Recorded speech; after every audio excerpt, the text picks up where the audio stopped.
নমস্কার, সবাই কেমন আছেন? আশা করি সবাই ভালো আছেন। ডেইলি ব্লগের নতুন একটা ভিডিওতে আপনাদেরকে স্বাগত জানাই। এই ভিডিওটা হচ্ছে 22শে জুন, আর 22 তারিখ হচ্ছে আমার হাজব্যান্ডের বার্থডে। তো বার্থডের উপলক্ষে হচ্ছে আমি একটা গিফট দেওয়ার জন্য বাজারে গিয়েছিলাম। তো একটা দোকানে দেখেছিলাম মানি ব্যাগ, তো পছন্দ হয় নাই। তো আর একটা দোকানে গিয়েছিলাম।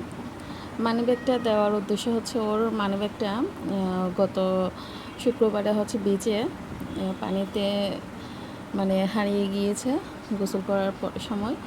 তো এই জন্য হচ্ছে মানি ব্যাগ একটা দেওয়া, আর মানি ব্যাগটা পছন্দ করে হচ্ছে নিয়ে নিলাম। এরপরে চলে গেলাম বিচের উদ্দেশ্যে। বিচের বসে একটু টাইম স্পেন্ড করব বলে আমরা চলে গেছিলাম। তো ডলফিন মোড়ে ওইদিকে গেছিলাম আমরা। ওইদিকে গিয়ে হচ্ছে লাস্ট পর্যায়ে দেখিয়ে আমরা জ্যামে পড়ে গিয়েছি। তো 5 মিনিট পরে হচ্ছে জ্যামটা ছুড়ে গিয়েছে। এখন আমরা বিচে পৌঁছে গেছি। বিচে পৌঁছার সাথে সাথে হচ্ছে আমার চোখ গেছে আমের দিকে। তো আমটা দেখে হচ্ছে আমরা একদম দৌড়ে চলে গেছিলাম। তো 10-20 টাকা পাওয়া যাচ্ছিল না, 30 টাকা হচ্ছে আমটা নিয়ে নিলাম। আমার ভাই আর আমি দুজন মিলে হচ্ছে আমটা বেশ ভালো করে মজা করে খেলাম। বিচে গিয়ে দেখি অনেক মানুষ এসেছে, অনেক টুরিস্ট এসেছে। আমরা বসার জন্য হচ্ছে একটা সিটও পাচ্ছিলাম না। তো এইভাবে আমরা হাঁটতেছিলাম একটু, কিছুক্ষণ ওয়েট করতেছিলাম একটা সিট পাওয়া যাবে কি না। এর মধ্যে পেয়ে গেলাম একটা ঘোড়াটা দেখে হচ্ছে আমার ছেলে আর আমার ভাই ঘোড়া চড়বে। তো ঘোড়াটা চড়াইলাম ওদেরকে। দুইজন মিলে হচ্ছে 100 টাকা নিয়েছে। ওরা দুইজন 200 টাকা বলতেছিল। তো দামাদামি করে হচ্ছে দুজন 100 টাকাই চড়ে নিয়েছিলাম। আমার ছেলে হচ্ছে একটু ভয় পাইতেছিল, মামা আছে বলে একটু সাহসটা পাইছে। তো এরপরে হচ্ছে পপকর্নে চুক যাই, পপকর্ন নিলাম, পপকর্ন খাইলাম। সিটটা পেয়ে হচ্ছে বসার সাথে সাথে আমার কাজিনরা আমাদেরকে সারপ্রাইজ দেওয়ার জন্য চলে এসেছে। এই যে আমাদের কিউটের দিব্যা, আমার কাজিনের ছেলে। তো ওরা হচ্ছে একটা কেক নিয়ে এসেছে আমাদেরকে সারপ্রাইজ দেওয়ার জন্য, আর অনেকেই সবাই হচ্ছে একটা একটা করে গিফটও নিয়ে এসেছে। এরপরে চলে গেলাম হচ্ছে সি ল্যাম্পে কেকটা কাটবো বলে। তো সি ল্যাম্পে দেখতেছিলাম কোথায় বসবো না বসবো। তো আমার মনে হয়েছে নিচের দিকে কাটলে মনে হয় সুন্দর হবে। তো নিচের দিকে হচ্ছে ওরা সুন্দরভাবে ডেকোরেশন করে রেখেছে। তো নিচের দিকে চলে গেলাম কেকটা কাটার জন্য।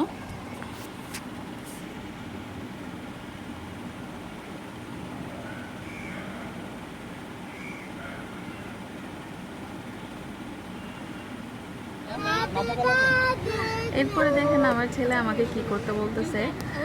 তো ওর কথার মতো একটু করে নিলাম, করে দেখালাম। এরপরে কেকটা কাটলাম। আমার ছেলে হচ্ছে কেকের পাড়ায়, ও কেক কাটার আগে হচ্ছে উপরে যে একটু চকলেটের ডেকোরেশন করা হয়েছে ওই চকলেটগুলো নিয়ে হচ্ছে খেয়ে ফেলবে, এই অবস্থা। আচ্ছা, আমার একটা ভিডিওতে একজন কমেন্ট করেছেন যে কি একটা অবস্থা, সবাই হয়ে গেছে ব্লগার।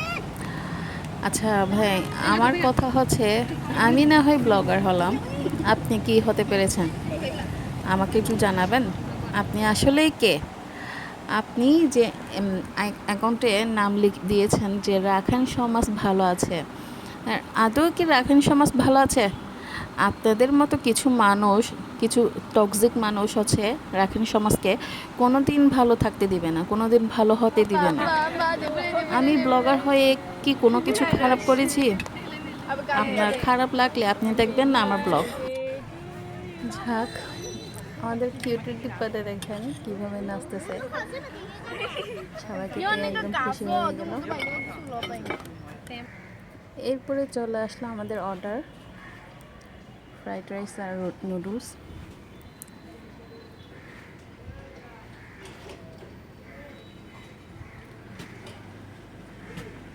আমাদের ঢঙ্গি দুইটা দেখেন কীভাবে ঢং করতেছে। ফ্রাইড রাইস খাচ্ছে বলে সে তারা দেখাচ্ছে।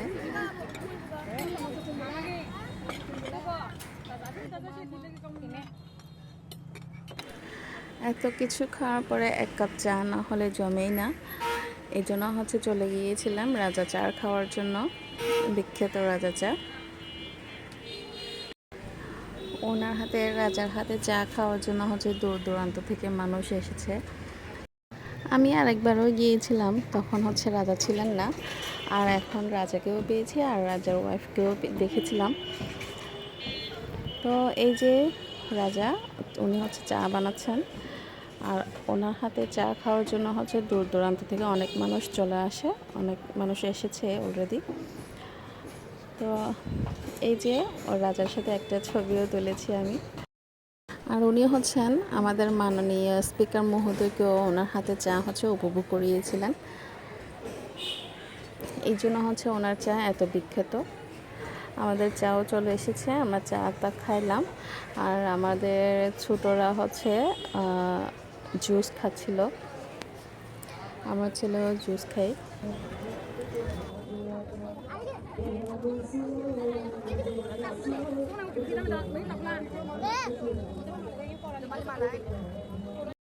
এই যে চা এক কাপ নিয়ে নিলাম। আর চাটা খেয়ে হচ্ছে আমরা একটু বায়োস্কোপে গিয়েছিলাম। বায়োস্কোপে হচ্ছে ছোট ছোট সিঙ্গারা পাওয়া যায়, একটা 10 টাকা করে।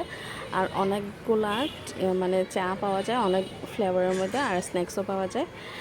তো এইটুকু আজকে। ভালো থাকবেন, সুখী থাকবেন। Bye bye.